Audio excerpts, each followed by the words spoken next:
Ormoc City a beautiful, beautiful Christmas. So hinaabot ka today, malipayon mo, because aside from this, we had a parade of lights, and then we will also have a concert. We will be singing and dancing and going home feeling all the love, no? So I wish you all a blessed season. At this point, I'd like to call on the designer of the Christmas tree himself, Kenneth. Abon-betong pagpaka.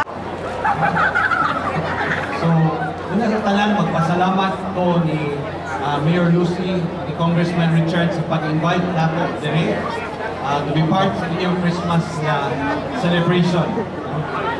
Sa tinood lang, uyog nila, feeling artista po ko, sa taas. Share ko sa inyo ang gamay na storya, no? Ang isa na ko pag-design ani. Mga more than a month ago, giauhag ko ni Mayor Lucy ang design of Christmas tree. Ngayon ko, Mayor, di na ba ko design yun o Christmas tree? Kaya tanan na Christmas tree, bisag asa ka, pareho lang itsura. No? Ang Christmas tree is based on a pine tree na wala rin sa Philippines. Hindi ko nga, mga tao mag-expect ihapon o Christmas tree na murag pine tree. So kung sa may atong i-design, anak. Pero wako musulti anak ni Mayor Lucy. Ingon lang ko nga, Mayor, sorry, busy kayo ko. Di ko ka-design. Ingon man si Mayor, di mo dawat o no. So iya kong i-challenge, pag-design o decoration, palihog i-share lang.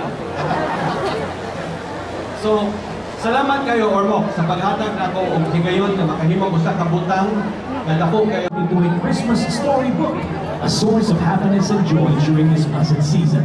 Inspired by the enchanted mangrove, this year's tree stands as a symbol of the enduring hope and resilience of every Ormocanon, grounded in our love for God, our people, and our environment. It reminds us that caring for the earth is also safeguarding the future of generations to come. Christmas in Ormoc has always been a season of faith, hope, and love. And now